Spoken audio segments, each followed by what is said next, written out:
Speaker 1. I think that even up until just a few years ago, we could never have imagined how our behaviour would change with regards to using mobiles and tablets. I know that I would find it incredibly difficult to live without my mobile. I'm constantly looking at my phone to see if I've got any new messages or updates, and checking my apps to see what's new. I wouldn't say that I post my life online, not like some people I know, but I do like to keep up with what people are up to, friends, family, and even other people I know but maybe haven't seen for years, like old school friends, and check out photos of what they look like now. Speaker 2. In a way, I think it's quite funny that we're always worrying about teenagers and young people becoming obsessed with online communication. But if you ask me, we need to worry just as much about adults. At the office where I work, even when we have a break, nobody talks to each other unless they absolutely have to, which is a sorry state of affairs to say the least. Everyone's too busy checking their social networks and sending messages to have time to communicate face to face. People spend their lunchtime glued to their screens or barely glance up from their phones. Even during meetings, people can't resist subtly checking their phone.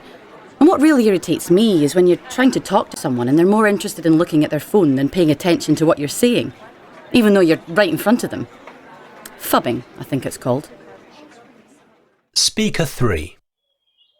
I was listening to this discussion on the radio the other day, talking about online communication, and they were talking about FOMO, or what was it? Fear of missing out, which apparently is a kind of modern-day psychological syndrome which we're affected by because of our obsession with online communication.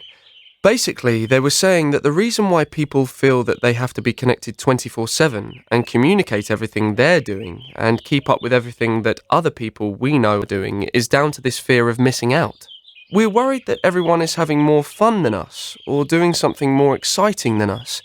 They also said that because we're spending more time communicating in the online world, we're losing the ability to enjoy the present. Speaker 4. My generation is so different to my parents. I mean, they're always telling me that they grew up in a world without mobiles and social networking and they managed fine. Hard to imagine how they arranged to meet their friends without a phone, but they say they did. Ugh, I had so many arguments with them while I was growing up, until they let me have my first smartphone. But they didn't let me have Snapchat or Instagram or anything like that. It's not the end of the world, they'd say. They just didn't understand that that's the way people my age communicate with each other.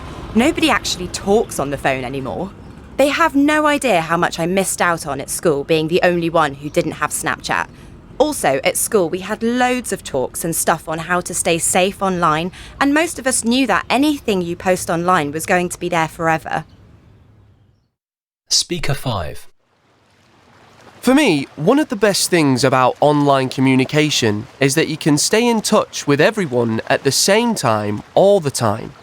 You know exactly what's going on, when and where, so you never miss out on anything. I love the fact that you can update all your friends on what's going on in your life, and they can respond immediately with a like or a comment. So you feel like you're together with people, even though you might be completely alone, sitting on a bus or at home. I share loads of photos, but I only post up my best edited shots. I hate it when people I know post photos of me not looking my best. This recording was created by the British Council. To find more English language learning material for teenagers, please visit www.britishcouncil.org/learnenglishTeens.